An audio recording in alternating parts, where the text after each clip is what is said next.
All right, quarterback tier number 4. And this one, as we get to tier 4, there's some value options in the pocket passers. That kicks off with Brock Purdy at 12. An interesting play at 13 with Caleb Williams, just because of the upside of the number 1 overall pick is always sky high. A former number 1 overall pick in Trevor Lawrence at 14. This is, Matthew, where it gets interesting to me. It feels like the guys no one cares about, but they can consistently get you the amount of points you need each week. And Kirk Cousins and Jared Goff, Tua before the month of December. Yeah. And Matthew Stafford. And then Justin Herbert all the way down the board at 19 has kind of just been left for dead in fantasy this year. Yeah, which is sort of crazy. He's still Justin Herbert. It might have it just corrected itself too far. Yeah, 1,000%. He almost he doesn't get drafted sometimes in one quarterback redraft. Yeah, I mean, like, and we'll talk about a couple of these guys in more depth. We've talked about Jared Goff a lot on the show in terms of how good he is indoors. 14 of his 17 games this year are indoors. He averages almost, slightly under, I think, 18 points a game, slightly under 19 points a game when he's indoors. So, Goff is really interesting. Tua can be a top 10, anytime you're throwing to Tyreek and Waddle, you've got a chance at being a top 10. I do think Trevor Lawrence has a bounce back this year. I like the additions they made. Also, that was another guy that just never got healthy last year. Yep. Yeah, but it should be a more pass-friendly offense again. We like Brian Thomas. We'll see what Gabe Davis can do, but obviously Christian Kirk and Evan Ingram. So just really interesting. This is why I'm saying, I just don't think it makes sense to reach for a guy. I don't know that it makes sense to reach for a guy in the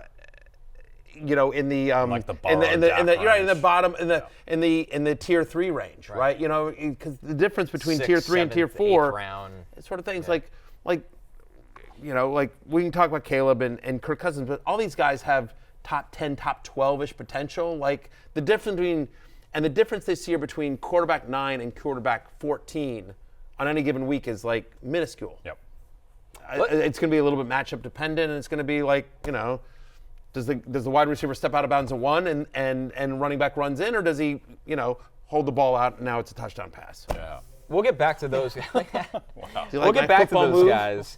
Let's talk about the most interesting one on the list, which is Caleb Williams, sure. just because there is upside here. And we got to hear from his coach, Matt Eberflus, just on his development throughout training camp as we get closer to the season. Yeah, I really think it comes down to play design. I'm just going to micro it down to the play. So we all know what he can do in terms of his arm talent, in terms of throwing on the move and those types of things. But in the early parts of the game and early downs, he's just asked to play point guard. Have a great operation, play point guard, get the ball to our skill, either by handing it off or throwing it to them and letting them do the running and moving around and gaining the yards. And then when you get to the point in the game where it is a critical down or a third down or in the red zone or whatever that might be, then you might see X factor come out, and that's where it is. As we look at Caleb Williams' preseason performances, had some really, really big-time moments, and then also some inconsistencies at times. And Matthew, when you hear that, though, from his coach, it just feels like they want structure for Caleb Williams rather than him being the hero his first year.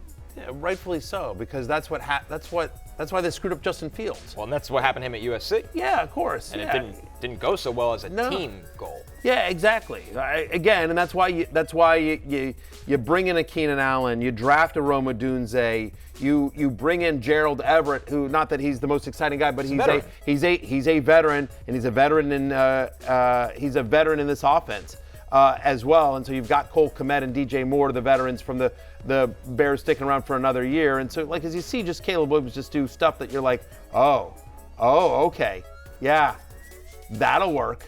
And so whatever, the inconsistencies, he's young, he's a rookie, that'll get refined and worked out. But they have a nice run game. Again, fantasy-wise, we don't love the three-headed monster there, but they'll be able to run the ball effectively. It'll be a balanced offense, and Caleb Williams comes into as good a situation as any number 1 overall pick in the history of the NFL. Yep.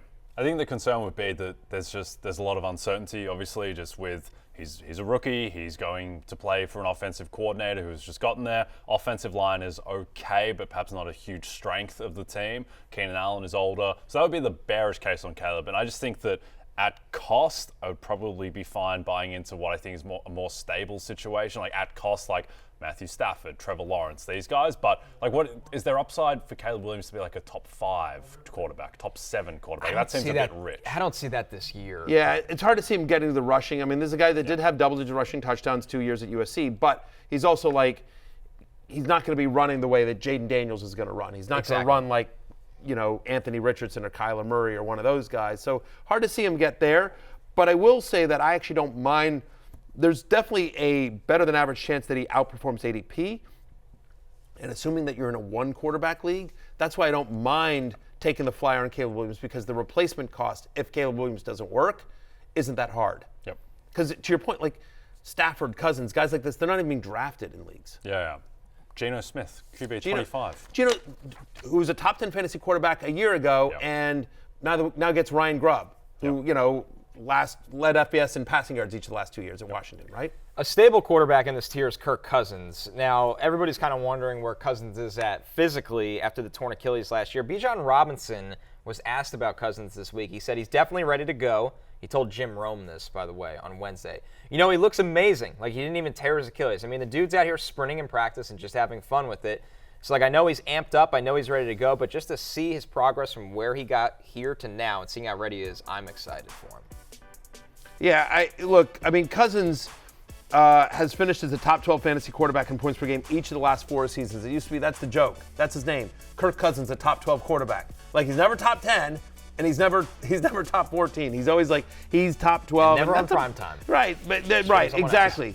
But last year, before he went down, weeks 1 through 8, tied for first in touchdown passes, his first in pass attempts, second in passing yards. Zach Robinson, his offense coordinator, comes from the Sean McVay tree, and we've obviously seen the success that he had with Matthew Stafford in Los Angeles. They're going to be a pass-first offense. They're going to be fun. And then you mentioned Bijan, Drake London, obviously, Pitts, Darnell Mooney. There's some nice weapons there for Kirk Cousins. So, I'm a QB 15, but again, it's hard to see him into the top 10, but is he like a top 12-ish quarterback at not the price? Yes, he is. Yep, small sample, but last year he was QB 6 points per game basis, and about half of that was without Justin Jefferson. Jay, you often talk about the value that is, the Rams offense, but Matthew Stafford specifically. Because people are going to draft Kyron Williams high, Puka Nacua high, Cooper Kupp's ADP is even going up. Stafford is a guy that, once again, is in this tier, and people really don't care about that much as a starting quarterback in fantasy, but he's a good player in a great offense. Yep, and I think they'll be throwing plenty, enough for him to accumulate a lot of stats. In the second half of the season, he was playing at a near MVP level, and to me the key with Stafford is that I think Cooper Kupp is just back, or at least maybe not 2021 Cooper Kupp back, but will be a better version than what he was last year. And you add that into the level that Stafford was playing at in the second half of the season. This is a guy who could be a top 5-7 quarterback in terms of actual NFL play, and that could be reflected by being a top 10, back end of the top 10 fantasy quarterback. So Matthew, in a Superflex league, which is our show league, how aggressively are you targeting what's the name of the league? There you go. It's on the Drinks Free board today. Yeah, they're gonna. Is this at a bar after the show? Is this the tier you look for that QB2, or do you wait even till tier 5, which we'll move to in a moment? These tier 5 makes me nervous a little bit. Yeah. There's a lot more variables. A lot more variables. I think I'd be more comfortable in tier 4, and then sort of same thing. Like if I've completely bailed on tier 4, then you might as well just wait till tier 6. I don't know that there's a massive difference between tier 5 and tier 6. Bryce Young, step on up. Hey, it's Matthew Berry from NBCSports.com and RotoWorld.com, and I want to thank you so much for watching whatever it is you just watched, or if nothing else, being too lazy to click out of the autoplay after this video started, after whatever it is you actually wanted to watch finished. But now that you're here, I'd like to take a moment here to ask you respectfully now, okay? I'm asking you respectfully to subscribe to the NFL on NBC YouTube channel. You'll get the latest Roto World fantasy news headlines, all sorts of great shows, including my own Fantasy Football Happy Hour. So go subscribe now. Again, I'm asking respectfully.